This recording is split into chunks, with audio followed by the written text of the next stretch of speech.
नमस्कार साथियों।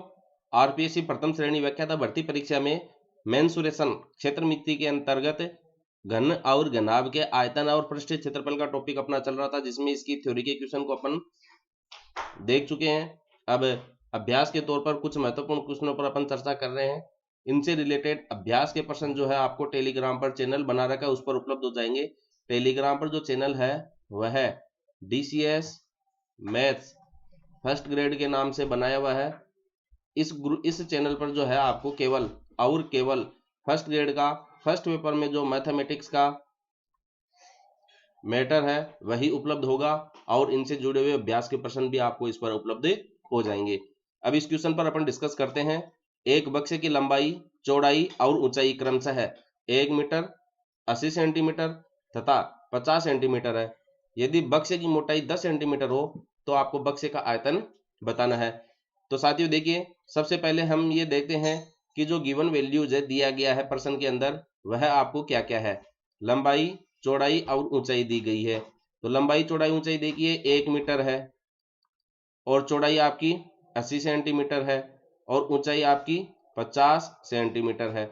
तो सबसे पहले हमें देखो, महत्वपूर्ण बात यह है ध्यान रखने की कि जब भी आप इकाई को लिखे और उसका हल प्राप्त करें तो उन सभी इकाइयों का जो मात्रक है वह समान होना चाहिए, एक समान होना चाहिए। अगर आपको लंबाई मीटर में दे रखी है तो चौड़ाई भी आपकी मीटर में होनी चाहिए, ऊंचाई भी आपकी मीटर में होनी चाहिए।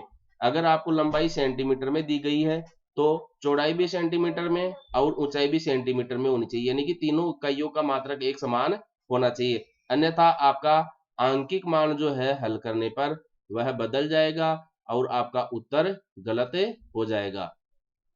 तो देखिए, यहां पर अपन देख रहे हैं लंबाई के अंदर 1 मीटर है, चौड़ाई और ऊंचाई के अंदर सेंटीमीटर दिया गया है। तो सबसे पहले तो हम इसकी इकाई को एक समान कर लेते हैं। तो मीटर को सेंटीमीटर में बदल लेते हैं। 1 मीटर में 100 सेंटीमीटर होता है, यानी कि इसकी लंबाई 100 सेंटीमीटर है, चौड़ाई 80 सेंटीमीटर दी गई है और ऊंचाई 50 सेंटीमीटर दी गई है।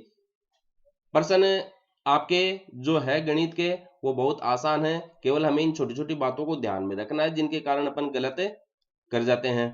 तो इन गलती को ही मैं आपको यहाँ पर समझाने का प्रयास करूंगा, बारीक से बारीक चीजों को। अब देखिए, दूसरी बात करते हैं आगे। लंबाई की अगर हम बात करें तो इसके अंदर, इस पिक के अंदर ये आपकी लंबाई हो गई है जो कि 100 सेंटीमीटर दी गई है। और अगर चौड़ाई की बात करें तो चौड़ाई आपकी ये यहाँ से यहाँ तक हो गई है जो आपको 80 सेंटीमीटर दी गई है।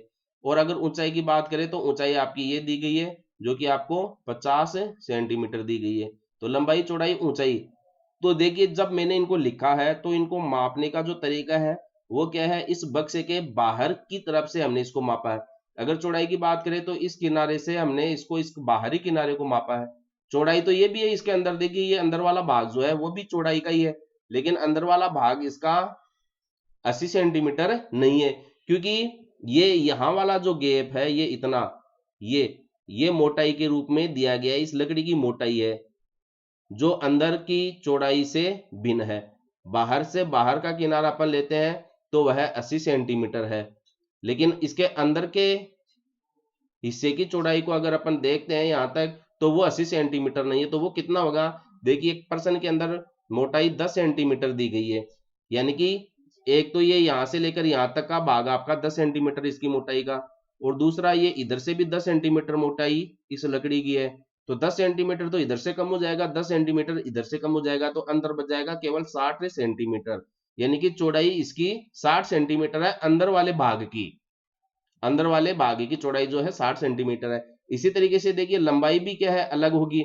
लंबाई बाहरी किनारों की 100 सेंटीमीटर है, तो ये यहां से लेकर यहां तक की 100 सेंटीमीटर दी गई है आपको।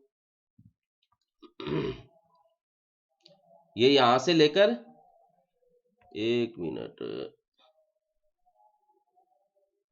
ये 100 सेंटीमीटर आपको दी गई है।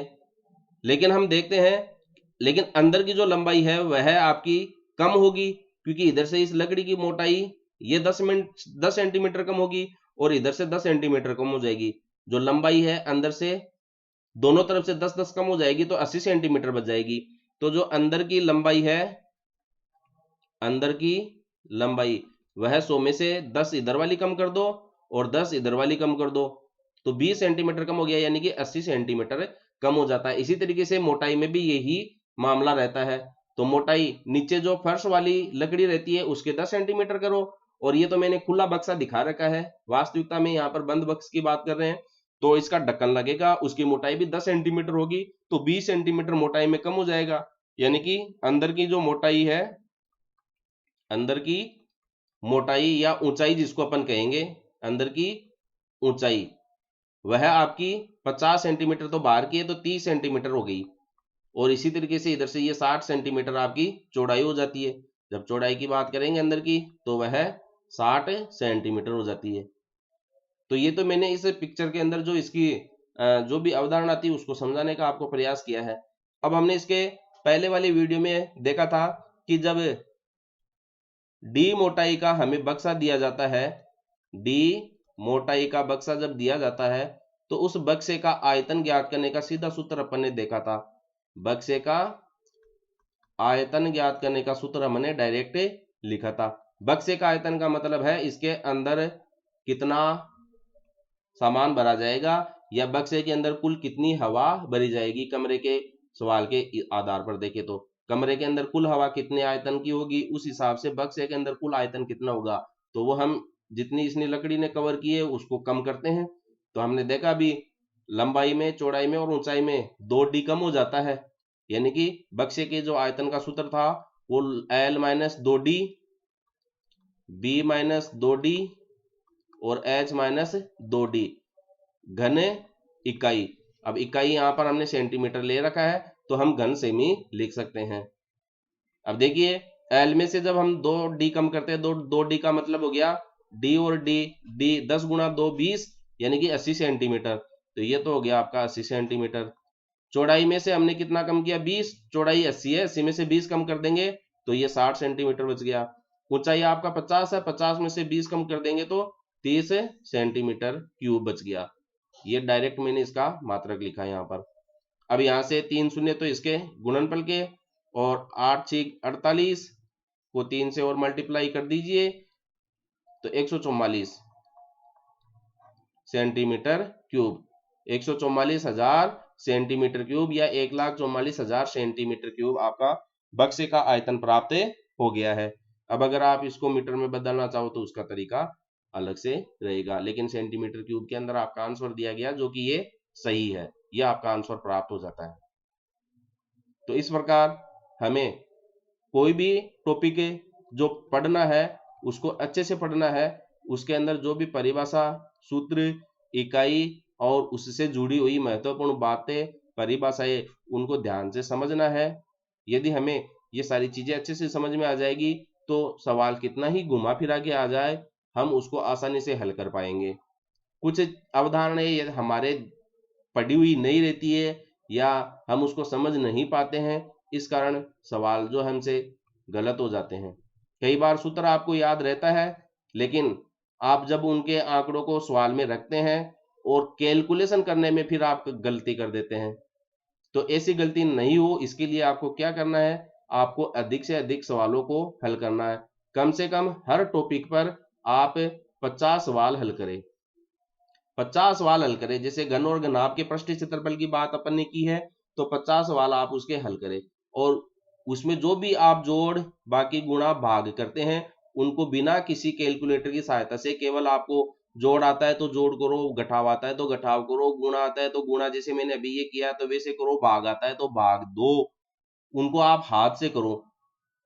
तो जितना आप हाथ से करेंगे तो आपकी प्रैक्टिस हो जाएगी, तो उसके बाद में आपके काम आसान हो जाएगा। सब्जेक्ट कोई सा भी हो, किसी भी तरह का हो, जैसे गणित हो, हिंदी हो, अंग्रेजी हो, हिस्ट्री हो, कॉमर्स के विषय हो, आर्ट्स के विषय हो, सभी विषय अभ्यास के विषय होते हैं। बिना अभ्यास के आप किसी भी विषय में पकड़ नहीं बना पाते हैं।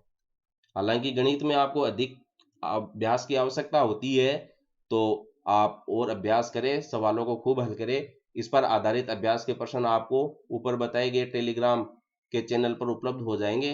DCS मैथ्स फर्स्ट ग्रेड पर आप अभ्यास करें। किसी भी तरह के सवाल में आपको दिक्कत आती है तो केवल आप हमें कमेंट करें, कमेंट का आपको 100% जवाब दिया जाएगा और आपकी समस्या का समाधान हमारे द्वारा किया जाएगा। धन्यवाद।